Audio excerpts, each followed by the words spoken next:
Today we are discussing about pair of linear equations in two variables. Listen carefully.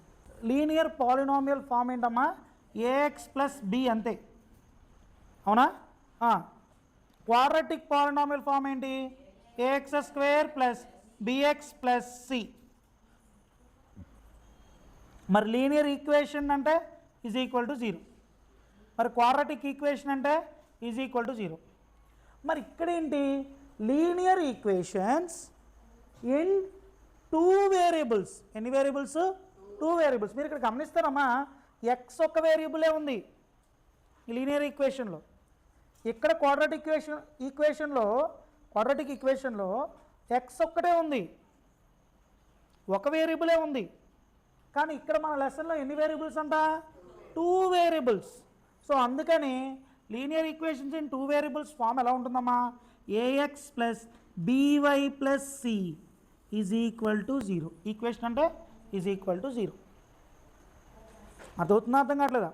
అంటే linear equations in two variables x and y. మరి ABC కూడా ఆల్ఫాబెట్సే కదా sir అంటే ABC ఆల్ఫాబెట్సే, కానీ ఇక్కడ ఉన్నటువంటి ఎక్స్ వై వేరియబుల్స్ యొక్క ఇవి కోఎఫిషియన్స్. ఎక్స్ కోఎఫిషియంట్ ఏంటమ్మా? ఏ. వై కోఎఫిషియంట్, వై అనే వేరియబుల్ కోఎఫిషియంట్ ఏంటి? బి. ఇక్కడ నెంబర్స్ వస్తాయి మనకి, ఈ నెంబర్స్ ప్లేస్లో జస్ట్ ఫామ్ కదా అలా రాస్తాం. ఇది కాన్స్టెంట్, ఈ సి అనేది కాన్స్టెంట్, ఇక్కడ ఓన్లీ నెంబర్ మాత్రమే ఉంటుంది. అయితే మీరు గమనిస్తే ఇక్కడ linear equation in two variables అంటున్నాడు. ఏమన్నాడు? Pair of. పెయిర్ అంటే ఏంటమ్మా? జత, రెండు. ఇక్కడ pair of linear equations in two variables అంటే లీనియర్ ఈక్వేషన్స్ టూ వేరియబుల్స్ ఉన్నటువంటి లీనియర్ ఈక్వేషన్స్ ఎన్ని ఉంటాయి అంటమ్మా? రెండు ఉంటాయి. ఆ రెండింటిని మనం ఎలా రాస్తున్నామంటే, ఒకటేమో a1x plus b1y plus c1 is equal to 0. Next a2x plus b2y plus c2 is equal to 0. ఇలా చూడండి, జాగ్రత్తగా వినండమ్మా. ఇది linear equation in two variables యొక్క పెయిర్. ఏంటిది? ఇది పెయిర్. రెండు ఉన్నాయి. రెండు లీనియర్ ఈక్వేషన్ ఇన్ టూ వేరియబుల్స్ని మనం కంపేర్ చేస్తూ ఈ గ్రాఫికల్ రిప్రజెంటేషన్స్ ఎలా ఉంటున్నాయి, ఆల్జీబ్రిక్ ఎక్స్ప్రెషన్స్ ఎలా ఉంటున్నాయి, వీటి సొల్యూషన్స్ ఎలా ఉంటుంది, వీటి గ్రాఫ్ మోడల్ ఎలా ఉంటుందో మనం చెప్తాం. చూడండి జాగ్రత్తగా. ఇక్కడ మీకు a1x plus b1y plus c1 is equal to 0, a2x plus b2y plus c2 is equal to 0 అనేవి form of the linear equations in two variables pair. ఇక్కడ a1 అంటే ఎక్కడ కనబడుతుంది మీకు? ఇదిగో ఇది ఫస్ట్ ఈక్వేషన్, ఇది సెకండ్ ఈక్వేషన్. ఫస్ట్ ఈక్వేషన్లో ఎక్స్ కోఎఫిషియంట్ ఏంటమ్మా? a1. సెకండ్ ఈక్వేషన్లో ఎక్స్ అనే వేరియబుల్ యొక్క కోఎఫిషియంట్ ఏంటమ్మా? a2. a1/a2 ఈ రెండింటిని రేషియో చేయాలి. అది గనక నెక్స్ట్ b1 అంటే ఏంటి? ఫస్ట్ ఈక్వేషన్లో ఉన్నటువంటి y కోఎఫిషియంట్. b2 అంటే సెకండ్ ఈక్వేషన్లో ఉన్న y కోఎఫిషియంట్. ఈ రెండింటిని b1/b2 ఈ రెండు రేషియోస్ నాట్ ఈక్వల్ అయితే మనకి ఏ కండిషన్ వస్తుందమ్మా? ఇంటర్సెక్టింగ్ లైన్స్ వస్తాయి. గ్రాఫ్ ఇలా ఉంటుంది, మీరు బాగా గుర్తుపెట్టుకోండి. ఇంటర్సెక్టింగ్ లైన్స్ అనేవి ఇలా ఉంటాయమ్మా. ఇది గ్రాఫ్ ఎక్స్ యాక్సిస్, ఇది వై యాక్సిస్. గ్రాఫ్ ఇలా ఉంది, ఇంటర్సెక్టింగ్ లైన్స్. ఇంటర్సెక్టింగ్ లైన్స్లో ఇక్కడ ఈ టూ లైన్స్, ఒక్కొక్క లైన్ ఒక్కొక్క లీనియర్ ఈక్వేషన్ ఇన్ టూ వేరియబుల్స్ని రిప్రజెంట్ చేస్తుంది. ఓకేనా? ఇదొక లైన్, ఇదొక లైన్. ఇదొక linear equation in two variables line, ఇదొక linear equation in two variables line. ఈ రెండు ఎన్ని చోట్ల మీట్ అయినాయి అమ్మా? ఎన్ని టైమ్స్ మీట్ అయినాయి, ఇంటర్సెక్ట్ అయినాయి చెప్పండి? ఇక్కడ 1 టైం. ఇంటర్సెక్టింగ్ అంటేనే 1 టైం. ఒక్క దగ్గర ఇంటర్సెక్ట్ అయింది, ఒక్క పాయింట్ దగ్గర ఇంటర్సెక్ట్ అయింది. కాబట్టి జాగ్రత్తగా గమనించండి. One solution, that is unique solution. Solution అనేది వస్తే అది కన్సిస్టెంట్ రిజల్ట్. ఓకేనా? అండ్ ఇండిపెండెంట్, దేని మీద డిపెండ్ అవ్వదు. ఓకేనా? సొల్యూషన్ అనేది రాలేదనుకోండి, ఇక్కడ నెక్స్ట్ కండిషన్ అనేది ప్యారలల్ లైన్స్. ప్యారలల్ లైన్స్ ఎక్కడైనా మీట్ అవుతాయి? అసలు మీట్ అవ్వవు. రైల్వే ట్రాక్స్ ఎక్కడైనా మీట్ అవుతాయా? మీట్ అయితే ఏమైంది? రైలు అడిపోయింది కదా, అవునా కదా? మీట్ అవ్వకూడదు. అయితే రైల్వే లైన్స్లో అయినా సరే కర్వ్స్ ఉంటాయి, కానీ ప్యారలల్ లైన్స్లో ఎటువంటి కర్వ్ అనేది ఉండదు. Straight lines, they never intersect at any point. If you extend it, but it cannot meet at any point. ఎక్కడ మీట్ అవ్వకూడదు, ఓకేనా? వాటిని మనం ప్యారలల్ లైన్స్ అన్నాం. ప్యారలల్ లైన్స్ ఎక్కడ మీట్ అవ్వలేదు కాబట్టి సొల్యూషనే లేదు. సొల్యూషనే లేదు కాబట్టి అదేంటిది? ఇన్కన్సిస్టెంట్. బాగా గుర్తుపెట్టుకోవాలి.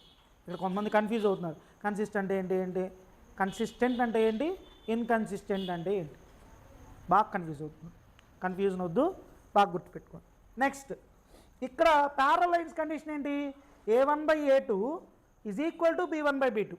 ఈ రెండు రేషియోస్ ఫస్ట్ ఈక్వల్ అవుతాయి, but B1/B2 is not equal to C1/C2. ఇది సమ్ చెప్పినప్పుడు మీకు క్లారిటీగా అర్థమవుతుంది, గుర్తుపెట్టుకోండి కండిషన్. నెక్స్ట్ ఇక్కడ చూడండి, A1/A2 ratio, B1/B2 ratio, C1/C2 ratio, ఈ 3 రేషియోస్ ఈక్వలే, ఒకటే వస్తుంది. అంటే 1/2 సపోజ్ అనుకుందాం, 1/2 1/2 1/2 ఇలా వస్తున్నాను. ఈవెన్ ప్లస్ మైనస్లు కూడా ఈక్వల్గానే ఉండాలి. ఒకటి ప్లస్ వచ్చి ఇంకోటి మైనస్ వచ్చింది అనుకోండి, ప్లస్ మైనసే కదా, ఈక్వలే కదా, ఒకటే వాల్యూ కదా, ప్లస్ మైనస్ ఒకటే దగ్గరే పెడతామా నెంబర్ లైన్లో? చెప్పండి. +2 ఎక్కడ ఉంటుంది?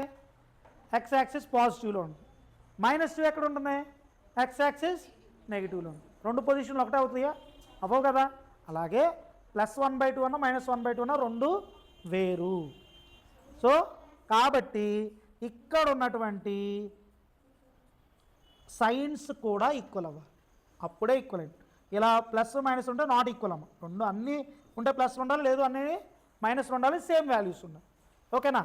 సో ఎలా అన్న ఇక్కడ చూస్తే మీరు ఇవి ఏ లైన్స్ అంటే కోఇన్సిడెంట్ లైన్స్. సార్ ఇక్కడ ఒక లైనే కనపడుతుంది కదండి, ఒక దాంట్లోనే ఇంకోటి మెర్జ్ అయిపోయింది అంటే ఇది ఎట్లా? 2 లైన్స్ ఒక దాంట్లో ఒకటి, 2 లైన్స్ ఒక దాంట్లో ఒకటి, ఇది కోఇన్సిడెంట్ లైన్స్. అంటే ఎక్కడైనా సొల్యూషన్ ఉంటుంది, గుర్తుపెట్టుకోండి. ఈ లైన్లో ఇదిగోండి ఒక పాయింట్ పెట్టామనుకోండి, ఇక్కడ ఈ linear equation in 2 variables line ఉంటుంది, పాయింట్ ఉంటుంది, సొల్యూషను. ఇక్కడ ఉన్నటువంటి నెక్స్ట్ లైన్లో కూడా అదే సొల్యూషన్ ఉంటుంది. అర్థమవుతుందా? ఒక పాయింట్ తీసుకున్నాం అంటే అది రెండిట్లోనూ డిపెండ్ అయి ఉంటుంది అన్నమాట. అర్థమవుతుందా? అర్థం కావట్లేదు మీకు అది. సో ఇక్కడ ఎన్ని సొల్యూషన్స్ అంటే ఇన్ఫినైట్ సొల్యూషన్స్. ఒకటి కాదు, ఎన్ని? ఇన్ఫినైట్ అంటే అనంతం, లెక్క పెట్టలేనటువంటి. అర్థమవుతుందా? నెంబర్స్, అన్ని సొల్యూషన్స్. ఒక సొల్యూషన్ ఉన్నా కన్సిస్టెంటే, ఇన్ఫైనైట్ సొల్యూషన్స్ ఉన్నా కన్సిస్టెంటే. కన్సిస్టెంట్. బట్ ఇక్కడ కన్సిస్టెంట్కి డిఫరెన్స్ ఉంది. ఎందుకు డిఫరెన్స్ అంటే ఇక్కడ యూనిక్ సొల్యూషన్, ఒకటే సొల్యూషను, వేరువేరుగా రావు, 4-5 సొల్యూషన్స్ ఉండవు. అర్థమవుతుందా? దేని మీద డిపెండ్ అవ్వదు, ఒక్కటే సొల్యూషన్. యూనిక్ సొల్యూషన్ ఉంటే ఇండిపెండెంట్, దేని మీద ఆధారపడాల్సిన అవసరం దానికి లేదు, ఒకటే సొల్యూషన్. అర్థమవుతుంది? ఇంకోటి వేరే సొల్యూషన్ వచ్చిందంటే అది రాంగ్. అంటే ఆ రెండు ఎక్కడ మీట్ అవుతాయి ఖచ్చితంగా? ఇప్పుడు సపోజ్ ఇక్కడ ఈ పాయింట్ 2,2 అనుకుందాం, ఆ రెండు 2,2 దగ్గర మీట్ అవ్వాలి. ఇంకోటి దగ్గర 3,2, ఇంకోటి 4,2 దగ్గర మీట్ అయితే ఆ గ్రాఫ్ అనేదే రాంగ్. అందుకనే మ్యాక్సిమం మీకు 8 మార్క్స్ గ్రాఫ్లో ఇంటర్సెక్టింగ్ లైన్సే ఇస్తాడు. 95% ఇంటర్సెక్టింగ్ లైన్స్ ఇస్తాడు. ఎందుకని? ఎక్కడ ఇంటర్సెక్ట్ అయిద్దో జాగ్రత్తగా చూసుకొని దిద్దేయడం ఈజీ. అర్థమవుతున్నా? అర్థం కావట్లేదా? మరి ఎక్కడ వచ్చేపాటికి ఏంటి అంటే డిపెండెంట్, అంటే ఒక లైన్లో ఉన్న సొల్యూషన్ ఇంకో లైన్ సొల్యూషన్లో కూడా డిపెండ్ అయ్యి ఉంటుంది. ఇక్కడ 2,2 ఉంటే ఇక్కడ 2,2, ఇక్కడ 3,3 ఉంటే ఇక్కడ 3,3, అలా పాయింట్స్ ఈ లైన్లోనూ అదే వస్తాయి పాయింట్స్, ఇంకో లైన్కి కూడా అవే పాయింట్స్, XY పాయింట్స్ వస్తాయి. అవి గ్రాఫ్ చెప్పినప్పుడు మీకు తెలిసింది, ఓకేనా? సో జాగ్రత్త చూడండి, ఇక్కడ 5 pencils and 7 pens together cost 50 rupees. 5 pencils 7 pens together, రెండు కలిపితే కాస్ట్ ఎంత అన్నమ్మా? 50 రూపీస్. వేరే 7 pencils and 5 pens together cost 46 rupees. Represent the situation in pair of linear equation. ఇది ఫస్ట్ సమ్. అసలు ఒక సమ్ని పెయిర్ ఆఫ్ లీనియర్ ఈక్వేషన్స్లో ఎలా మార్చాలి?